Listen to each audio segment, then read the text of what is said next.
It was a summer night when four friends embarked on an exciting adventure to Camp Silverwood. Alex, a nature lover and camping enthusiast, organized the trip. He had heard stories about the natural beauty of the place, and his desire to escape the hustle and bustle of city life was shared by Sarah, Chris, and Emily. Silverwood Campground was in a remote area, surrounded by a dense pine forest and situated on the shores of a serene lake.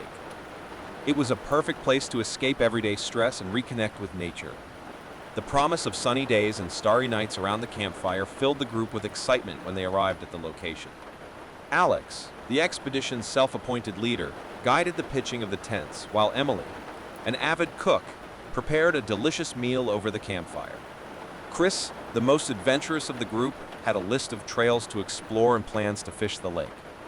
However, as night fell and the fire crackled, a feeling of unrest began to creep in among the friends. The forest, despite being majestic during the day, now seemed dark and mysterious. The loneliness of the trees and lack of natural sounds disturbed Alex and his friends. As they settled around the fire, Emily noticed that the starry sky was incredibly clear, but the brightness of the stars didn't seem to be enough to illuminate the darkness that was closing in around them. Even with the bonfire roaring and the lanterns lit, a feeling of vulnerability began to wash over everyone. Chris tried to diffuse the heavy atmosphere by telling funny stories about his past adventures, but even his more upbeat stories didn't seem enough to shake the feeling that something was wrong. As everyone laughed and joked, Alex noticed something strange. He saw shadows moving between the trees. They were dark, indistinct silhouettes, unlike anything he had ever seen in nature. Those shapes seemed to twist and slide, hiding in the shadows and stalking the camp. Initially, he thought they were wild animals, but something about their shapes unsettled him. Sarah, noticing Alex's worried expression, followed his gaze into the forest. She frowned and asked, "Did you see that too, Alex? What are those shadows?" He didn't have a clear answer, but he knew they weren't animals. They were like human figures moving quickly among the trees. As the group became more aware of the silhouettes, a collective shiver ran down their spines. It must just be our imagination, Emily tried to reassure herself. Or maybe just the way the tree shadows are dancing in the firelight. But everyone knew it wasn't their imagination. As the night progressed, the tension in the camp only increased. Unintelligible, barely audible whispers began to make themselves heard, as if the shadows in the forest were trying to communicate with them. It was like a soft cacophony of murmurs that seemed to creep through the darkness. The night breeze whispered through the tree leaves, but the whispers seemed distinct, something more than the wind. With each whisper, the feeling that they were being watched grew, and everyone felt as if something hidden in the shadows was approaching. "That's weird, isn't it?" said Chris, his voice shaking slightly. "Should we investigate? Maybe it's just another group of campers." Alex, although scared, agreed. He couldn't ignore the feeling that something was wrong. Together they grabbed flashlights and decided to take a short walk through the forest to discover the source of the whispers and shadows. As they advanced into the forest, the feeling of unrest and danger increased. The whispers seemed to surround them, becoming more audible as they moved further away from the camp. The friends exchanged nervous glances, unable to decipher the whispered words, but they knew they were not natural sounds. Suddenly, a loud and disturbing scream echoed through the forest, making everyone freeze. That scream seemed more human than animal, and the expression of terror on everyone's faces was evident. They no longer had any doubt that something was wrong at Camp Silverwood. It was just the beginning of a terrifying journey for the group of friends, a series of terrifying events that would lead them to question their decision to embark on this adventure. As the night wore on and the darkness deepened, they had no idea what was about to unfold in the dark world of Silverwood Forest. As the group entered deeper into the forest, the density of the trees seemed to swallow them. The light from the lanterns cast dancing shadows in all directions, enhancing the feeling that something was watching them. The whispers that were once just indistinct murmurs became clearer. They were voices whispering words, but the words were unintelligible. They were not in English, nor any other language the group could recognize. The voices sounded tearful and troubled, echoing through the trees like a constant wail. Chris, with his flashlight in hand, tried to illuminate the shadows that moved in the periphery of his vision. He could see dark silhouettes moving quickly among the trees, as if the shadows were alive and conspiring to hide them. This isn't normal, Emily whispered, her anxious eyes scanning the darkness. I don't understand what's going on here. We should go back. Alex wanted to believe that they were just figments of imagination, but he knew that those shadows were not their invention. I agree, Emily. Maybe it's best to go back to camp. This doesn't seem right. As the group turned to return to camp, the whispers seemed to intensify.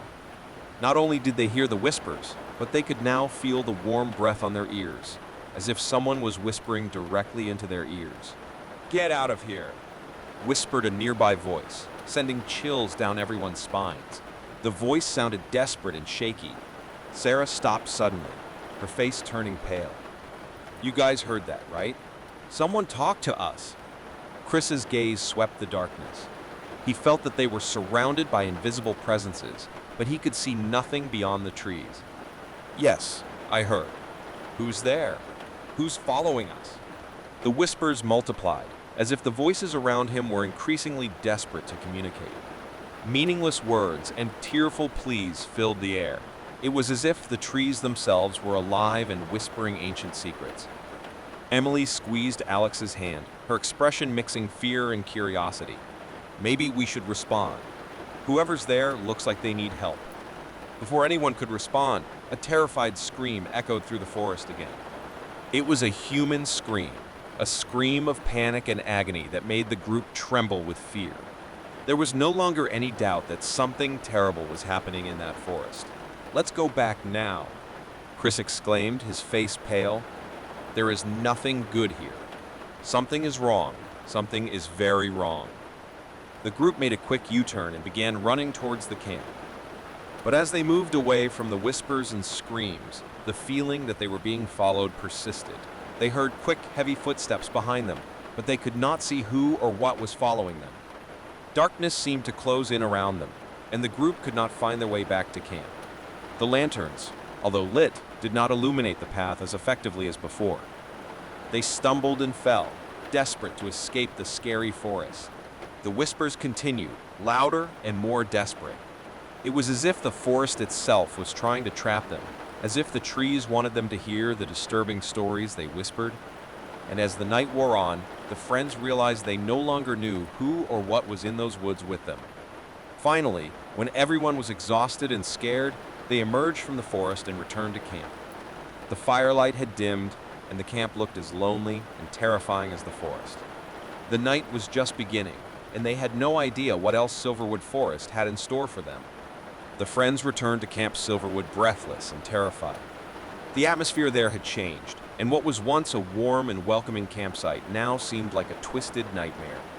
The campfire was almost out, casting distorted and ominous shadows over the camp. Sarah, her eyes still full of panic, was the first to notice something wrong. Upon exiting her tent, she saw something hanging from the surrounding trees. It was a series of branches twisted into strange shapes. They formed mysterious words and symbols, as if someone had placed them there overnight. What the hell is that? She whispered, pointing to the branches. The others approached and looked up, horrified. The branches hanging from the trees spelled out words like GETO, UT and R, UN, and symbols that seemed to have hidden meanings. It was as if someone was trying to send a disturbing warning. Chris grabbed one of the branches, examining the symbols. Is this some kind of sick joke? Who would do something like that? Alex looked at the dark forest around them, his expression tense. This isn't a joke. It's like someone or something is trying to scare us. Maybe it's the explanation for what happened when we were in the forest. As the group discussed the meaning of the twisted branches, another sinister detail captured their attention. There was something hanging in the trees, something that made everyone shiver with terror. Old, weathered dolls dangled from the branches, their heads turned toward the group. This is very strange and disturbing, Emily muttered, her face paling even more. The dolls had faded faces and matted hair.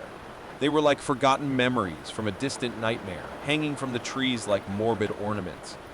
The group felt watched and judged by those empty, glassy doll eyes. Chris picked up one of the dolls and examined it. This can't be a coincidence. Someone is really trying to scare us.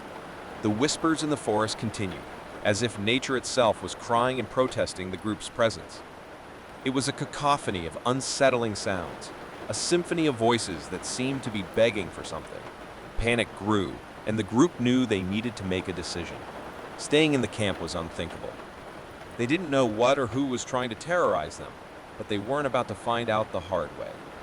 They decided to leave the camp immediately, leaving their tents and belongings behind. The path back to the city seemed endless, and the group remained on high alert, fearing that something would follow them. The forest, now silent, still cast unsettling shadows, and the darkness was suffocating. When they finally crossed the tree line and reached the road leading back to civilization, a collective sigh of relief escaped them.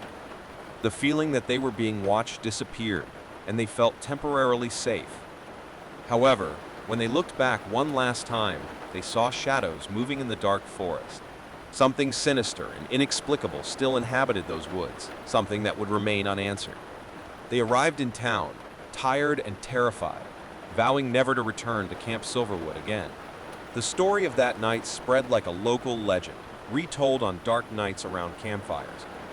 It wasn't just a horror story. It was a terrifying experience that the friends would carry with them for the rest of their lives. Silverwood Forest, with its sinister whispers, twisted branches, and creepy dolls, would remain one of the most disturbing, scary stories they ever experienced. Months have passed since the terrifying experience at Camp Silverwood, but the frightening night still haunts the dreams of Alex, Sarah, Chris, and Emily. They had sworn never to return to that ominous forest, but curiosity and fear continued to play on their minds. In an attempt to find answers to what they had witnessed, they spent countless hours researching the history of Silverwood Forest. They discovered that there were ancient reports of mysterious disappearances in the region, local legends about restless spirits, and stories of souls lost in the forest. One story in particular caught their attention. It was about an ancient indigenous tribe that had inhabited the area for centuries before they were driven from their lands. It was said that the spirits of the tribesmen still haunted the forest, and the whispers the group heard that night could be the anguished voices of the spirits. Determined to obtain more information, they contacted a local historian who was familiar with the region's legends. He took them to a small library where there were ancient records about the tribe and the history of the forest. As they leafed through the dusty documents, a macabre story caught their attention. The story told of a dark ritual the tribe performed deep in the Silverwood Forest. It was a spirit-summoning ritual that, according to legend, allowed members of the tribe to communicate with the dead. The ritual involved singing, dancing, and offerings to supernatural entities. As the historian read the description of the ritual, a feeling of uneasiness came over them. The descriptions of the ritual were disturbing, and they began to wonder if what they had witnessed at the camp had any connection to that ancient ritual. Determined to discover the truth, the group decided to make one last visit to Silverwood Forest. They wanted to explore the area where the whispers were loudest and where they had seen shadows moving. This time, they were determined to solve the mystery. As they entered the forest once again, whispers began to fill the air. The voices were the same, tearful and disturbed, as if the souls of the ancient tribe were still trapped in that place. The friends continued forward, defying the fear that had consumed them that fateful night. They finally reached a clearing in the heart of the forest, where the ground was strewn with fallen leaves and twisted branches. There, they found an ancient stone structure, similar to an altar. The symbols carved into the stones were the same as those they had seen on the twisted branches of the trees. It was as if the altar was connected to the tribe's ancestral ritual, and they began to suspect that something terrible had been summoned that night. Chris noticed something else. At the base of the altar, a narrow opening led to a dark underground cavern. Curiosity drove them to investigate the cave, and they turned on their flashlights before entering. The interior was damp and dark, and they went down a narrow corridor that seemed to have no end. When they finally reached a large underground chamber, what they saw left them speechless. The chamber was filled with ancient artifacts from the tribe, such as masks and musical instruments. In the center of the room, there was a stone statue of a frightening entity, with empty eyes that seemed to look straight into their souls. It was the figure of an entity they had never seen before, and the feeling that they were in a sacred and forbidden place enveloped them. It was at that moment that they realized that something was following them in the dark cave. Shadows moved around them, the the same shadows they had seen that terrifying night at the camp. The whispering voices became louder and clearer, and they finally understood the words that were being spoken. The voices were the voices of the tribe, and they seemed to be asking for forgiveness. The shadows that surrounded them were the souls of the tribe, trapped in that place for centuries.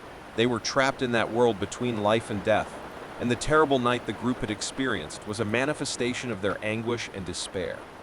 Confronted with the disturbing truth, Alex, Sarah, Chris, and Emily understood that they had disturbed something much older and darker than they could have imagined. They knew they couldn't just leave the tribe's souls trapped in that place. Together, they performed a ritual of respect and forgiveness, asking that the souls of the tribe find the peace they so deserved. As the ritual ended, the shadows began to slowly disappear, and the whispers turned to sighs of relief. When they finally left the cave, the Silverwood forest looked different. The darkness had dissipated, and the feeling of restlessness had disappeared. The souls of the tribe had found peace, and the group knew they had done the right thing. They would never return to Camp Silverwood again, but at least they managed to free the souls trapped in that dark forest. The story of that frightening night would become local legend, but they knew the truth was even more terrifying than any story told around a campfire. Silverwood Forest held dark secrets, but thanks to them, at least part of the darkness had been dispelled.